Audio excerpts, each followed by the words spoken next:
আজি আমাৰ সমগ্ৰ অসমৰ বাবে এটা আনন্দৰ দিন। বিধানসভাত আমি চিলিং আইনৰ সংশোধন কৰিছিলোঁ আৰু চাহ বাগিচাৰ শ্ৰমিকসকলৰ মাটি চৰকাৰীকৰণ কৰিছিলোঁ। আজি আমি দ্বিতীয়টো পৰ্যায়লৈকে আগবাঢ়িলোঁ।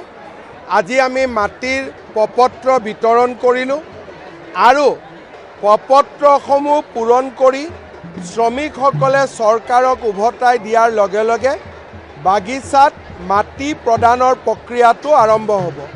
যদি শ্ৰমিকসকলে আমাক সহযোগিতা কৰে, প্ৰপত্ৰ আদি ততাতৈয়াকৈ ফিল-আপ কৰি ঘূৰাই দিয়ে, তেতিয়া আমি খুব দ্ৰুত গতিত অহা 20-25 দিনৰ ভিতৰত ইলেকশ্যন ডিক্লেয়াৰ হ'ব। কিন্তু তাৰ আগতে আমি কিছু হ'লেও মাটিৰ পট্টা